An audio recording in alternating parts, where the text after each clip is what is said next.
الذین آتیناہم الکتاب یتلونہ حق تلاوتہ اولئک یؤمنون بہ ومن یکفر بہ فاولئک هم الخاسرون۔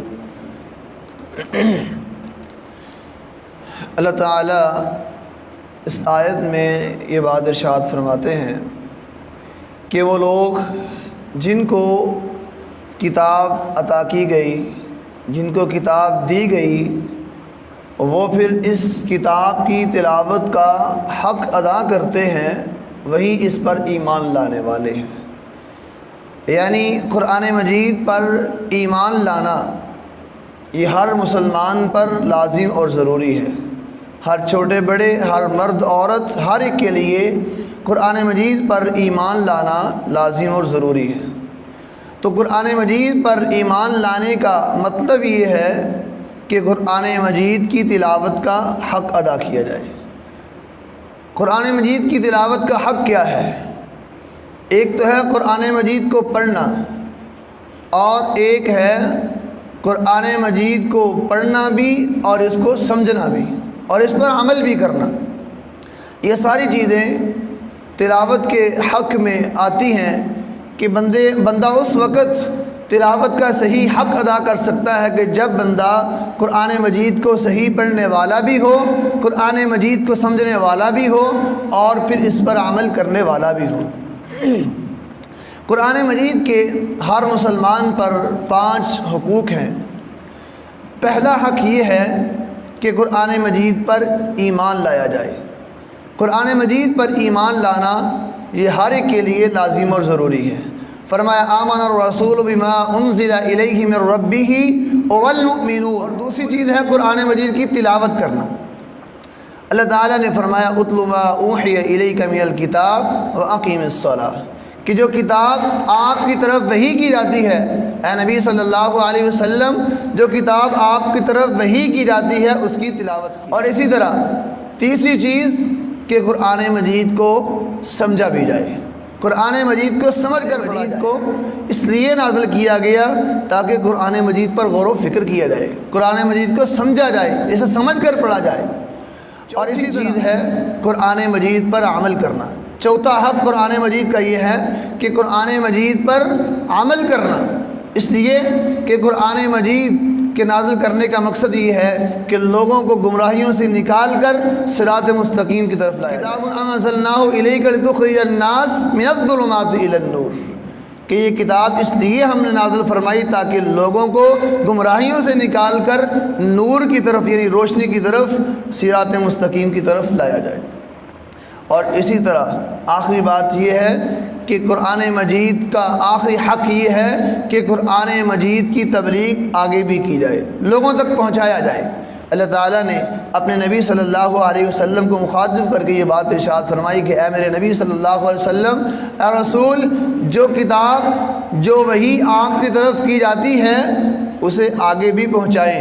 اگر آپ آگے نہیں پہنچائیں گے تو فما بلغت رسالتہ، ہم یہ سمجھیں گے کہ آپ نے اپنی رسالت کا حق ادا ہی نہیں کیا۔ تو گویا کہ قرآن مجید کا حق تبھی ادا ہوگا جب بندہ قرآن مجید کی تبلیغ آگے بھی کرتا ہے، دوسرے لوگوں تک قرآن کا پیغام پہنچاتا بھی ہے۔ تو اس میں جو سب سے اہم چیز ہے وہ ہے قرآن مجید کو سمجھنا، قرآن مجید کو سمجھ کر پڑھنا۔ رسول اللہ صلی اللہ علیہ وسلم نے فرمایا خیرکم من تعلم القرآن وعلمہ، تم میں سے بہترین انسان وہ ہے کہ جو بندہ قرآن مجید سیکھے اور اسے سکھائے۔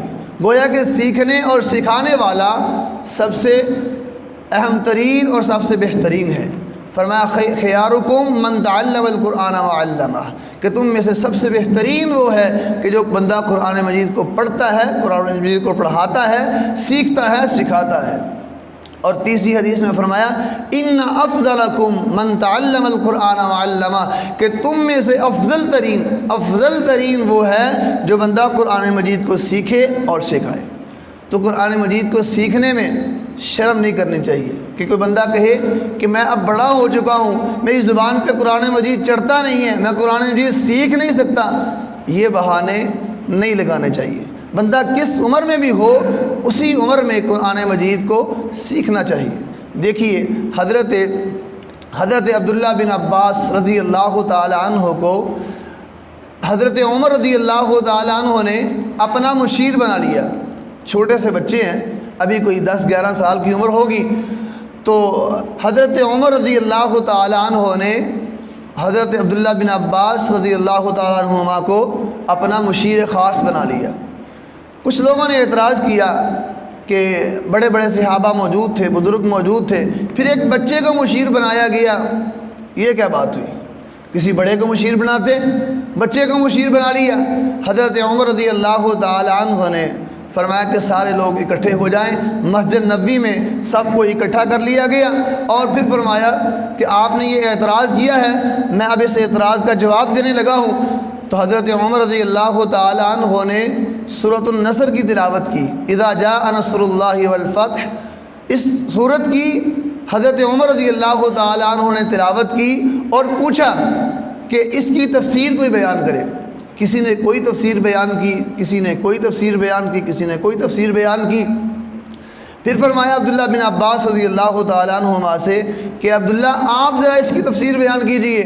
تو حضرت عبداللہ بن عباس رضی اللہ تعالی عنہما نے فرمایا کہ یہ سورت نبی صلی اللہ علیہ وسلم کی وفات کی خبر لے کر آئی تھی, یعنی یہ آپ کی موت کا سنیحہ تھا. تو صحابہ سمجھ گئے اور پھر صحابہ نے اپنی بات واپس لی, کہنے لگے اے عمر ہم نے جو بات کہی وہ صحیح نہیں تھی. واقعی حضرت عبداللہ بن عباس رضی اللہ تعالیٰ عنہ ہی اس لائق تھے کہ ان کو اپنا مشیر خاص بنایا جائے. اور اس کے بعد صحابہ نے کہا کہ اے عمر مدینے کے اندر یہاں ایک یونیورسٹی قائم کی جائے اور وہاں پر ایک مدرسہ قائم کیا جائے جس میں عبداللہ بن عباس پڑھائیں گے اور ہم سفید داڑھیوں والے ان سے پڑھیں گے, یعنی سب پڑھیں گے ہم.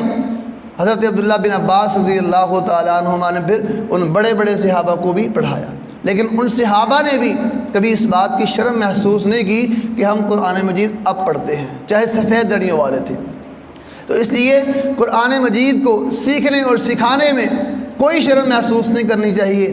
اگر کوئی بندہ یہ سمجھتا ہے کہ میں قرآن مجید میرے زبان پر بڑی مشکل سے چڑھتا ہے, ٹھیک ہے وہ علیحدہ میں مل سکتا ہے, وہ کسی الگ وقت میں بھی آ سکتا ہے, ورنہ اگر اکٹھے پڑھتے ہیں تو اس میں بھی کوئی مذائقہ نہیں ہے کہ بندہ کہے کہ جی میں تو بڑا ہوں, اب میں قرآن مجید کیسے پکڑوں, کیسے میں سیکھوں, کیسے میری زبان پہ آئے گا. تو ایسی بات نہیں ہے. جب بندہ قرآن مجید کو سیکھنا شروع کر دے گا, 2-4 دن مشکل ہوگی زیادہ سے زیادہ, اس کے بعد انشاءاللہ الرحمن یہ قرآن مجید کو سیکھنا شروع کر دے گا.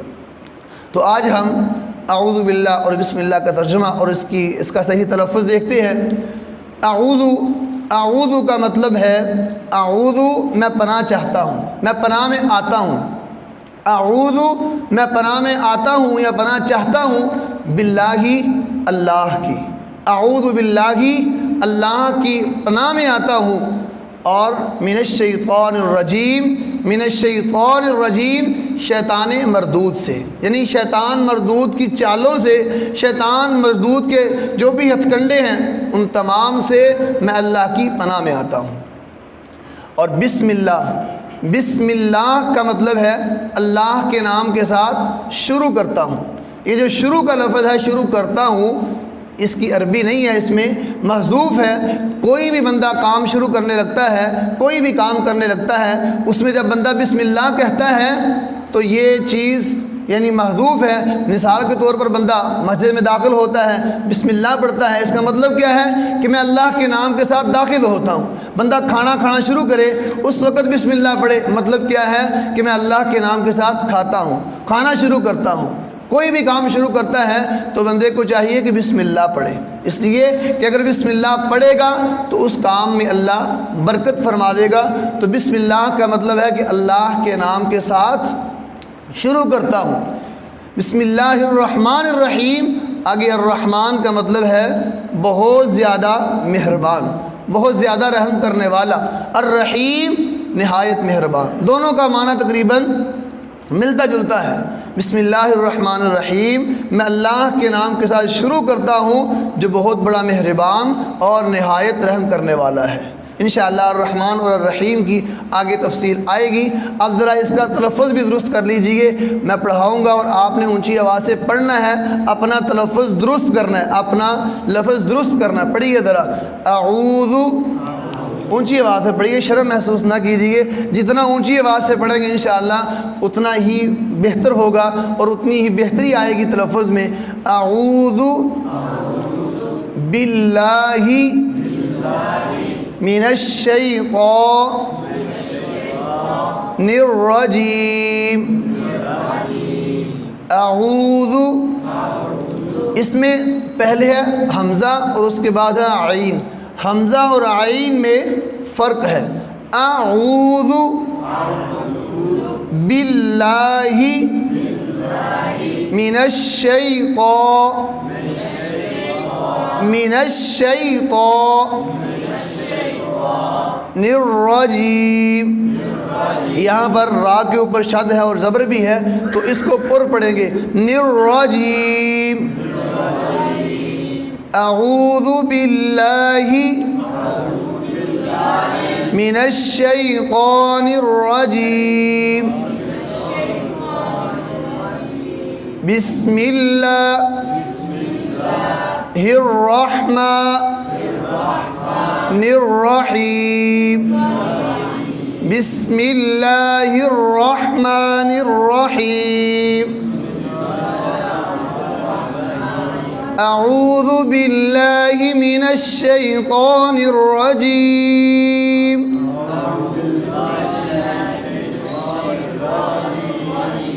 بسم اللہ الرحمن الرحیم۔ اب یہ اعوذ باللہ اور بسم اللہ یہ آپ کا سبق ہے، کل انشاءاللہ آپ سے سنیں گے اور اس کے بعد انشاءاللہ آگے جتنا ہو سکا ایک دو آیات انشاءاللہ ہم روزانہ پڑھتے جائیں گے۔ اللہ تعالیٰ سے دعا ہے کہ اللہ تعالیٰ ہمیں قرآن مجید کو سیکھنے اور اس پر عمل کرنے کی توفیق عطا فرمائے۔ وما علینا الا البلاغ المبین۔